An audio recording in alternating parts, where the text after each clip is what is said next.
할렐루야, 은혜로 행복한 저녁의 축복 5분 묵상 시간입니다. 2024년 2월 24일 토요일 언어인 저축 5분 묵상에 오신 여러분을 환영하고 축복합니다. 내일은 3.1절 기념주일로 하나님의 배드리기를 원합니다. 우리 한국 사회에서 기독교인들의 역할이 굉장히 컸었죠. 어떤 그런 것들을 조명해 보면서 교회가 어떤 사명을 가져야 되는지 한번 살펴보면서 내일은 주일 말씀을 나누고자 합니다. 오늘은 역대상해 26장의 말씀인데요. 말씀으로 나아가겠습니다. 오늘 봉독할 말씀은 역대상 26장 4에서 5절의 말씀입니다. 오베데돔의 아들들은 맏아들 스마랴와 둘째 여호사벳과 셋째 요아와 넷째 사갈과 다섯째 드다넬과 여섯째 암미엘과 일곱째 이사갈과 여덟째 부울레데이니 이는 하나님이 오베데돔에게 복을 주셨습니다. 오베데돔의 가정이란 제목으로 말씀을 나누겠습니다. 오베데돔의 가문의 특징은 뭔가 하면 하나님께 복을 받았답니다. 성전 문지기의 24개의 반열 가운데 50%가 넘는 13개의 반열을 차지했을 뿐만 아니라 그의 아들들과 형제들이 모두 능력 있는 사람들로 인정을 받았습니다. 하나님께서 그들의 삶을 인정하셨다는 것입니다. 6절에는 스마리아의 아들들은 큰 용사라 불리는 영광을 얻게 되었다 했는데 오베데돔의 가문이 이렇게 큰 복을 받은 이유는 하나님을 정말 정성스럽게 섬겼다는 것입니다. 역대상 13장에서 다윗이 언약궤를 옮기려 할 때 우사가 죽임을 당했습니다. 그래서 다윗이 그 언약궤를 다윗성으로 가져오는 것을 실패하죠. 그래서 그와 같이 큰 어떤 죽음의 사건, 큰 사건 이후로 다윗은 겁이 나서 못 가져왔을 때 그때 그 법궤를 가져간 가정이 오베데돔의 가정입니다. 그가 어떻게 했는지 하나님께서는 그 가정에 큰 복을 내려 주셨습니다. 하나님이 어떻게 그 가정에 복을 주셨는가 하면 단순히 여호와의 궤가 그 집에 있었다는 것 때문에 복을 받은 것이 절대 아닙니다. 법궤는 이스라엘에 항상 있었습니다. 그러나 이스라엘은 하나님의 복을 받기보다는 심판을 더 많이 받았죠. 이유가 무엇일까요? 하나님의 주재권을 인정하지 않고 하나님께 순종하지 않았기 때문입니다. 그들에게 하나님은 있었지만 참 신앙은 없었던 것이죠.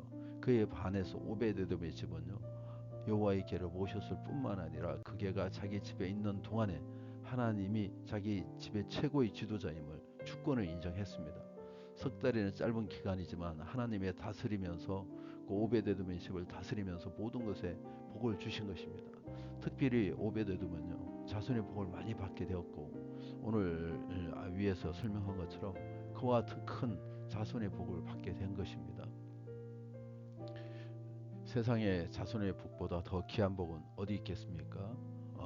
자녀들이 잘 되는 것이 분명히 가장 큰 복이 중에 하나죠.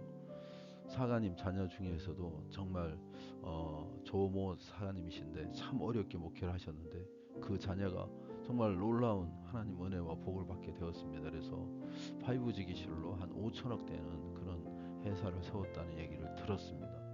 돈을 많이 벌어서가 아니라 자손이 잘 됐다는 거죠. 잘 됐다는 거 얼마나 큰 복입니까? 특히 이 오베데돔의 가정은 이와 같이 하나님의 그 문지기의 역할, 하나님의 성전의 중요한 역할, 이것을 상당히 감당하게 됐다는 것이 얼마나 귀한인지 모르겠습니다. 사랑하는 성도 여러분, 우리 여러분의 가정도 하나님을 잘 모시기 바랍니다. 그냥 교회를 다니는 것만으로 복을 받는 게 아닙니다. 원래는 예수 믿는 자체가 복이고요. 그리고 잘 섬길 때 진정한 하나님의 복이 놀랍게 그 가정에 임하는을 믿으시기 바랍니다. 잠시 묵상하겠습니다. 오베데돔의 가정처럼 형식적인 예배가 아닌 진정한 주님을 주인으로 모시고 섬기는 가정이 될 수 있도록 이 시간에 묵상하겠습니다.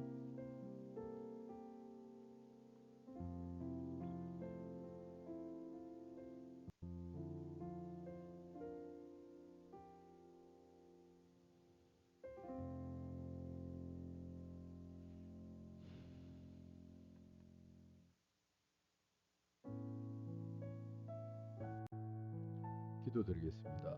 외형에서 벗어나 진정한 성김이 있는 가정 되게 도와주시옵소서. 오벳 에돔의 가정처럼 벅배를 가지고 있었다고 복을 받은 것이 아니라 정말 주님이 오셨음을, 그 보이지 않는 그 하나님 힘, 그 분이 그 가정의 주인이심을 인정한 것처럼 우리 모두도 우리 가정의 진정한 주인이 우리 주님이심을 인정하게 도와 주시옵소서.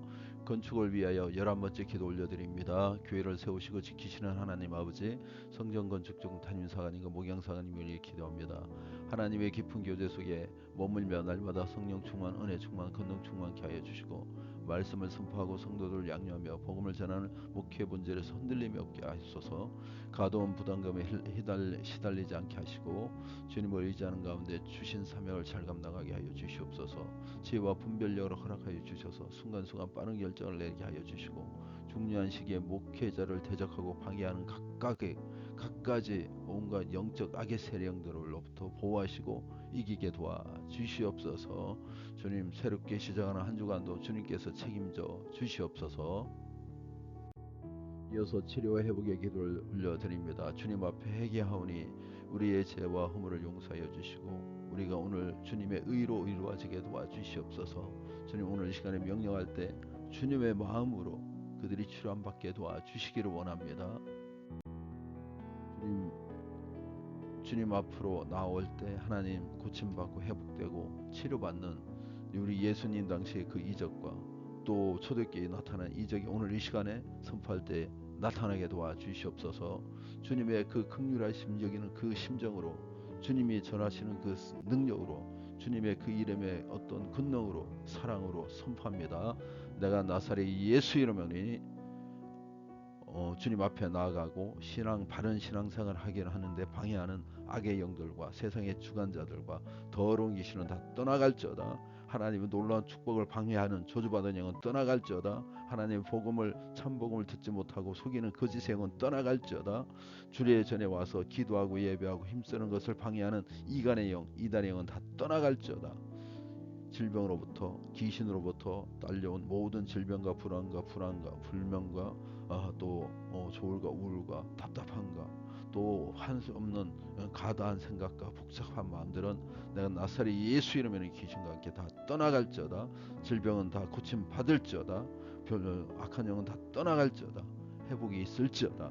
주님께서 주님의 능력으로 온전히 회복시켜 주시옵소서. 감사드리며 우리 주 예수 이름 받들어 기도합나이다. 아멘. 선포하고 마치겠습니다. 여호와를 바라는 너희들아, 강하고 담대하라. 사랑한 자여, 내 영혼이 잘된 같이 내가 범사에 잘되고 강건하기를 내가 강구하노라. 오직 성령이 너희에게 임하시면 너희가 권능을 받고 예루살렘과 온 유다와 사마리아와 땅 끝까지 이르러 내 증인이 되리라 하시니라. 신앙의 봄이 오고 있습니다. 평안한 시간 되시기 바랍니다. 감사합니다.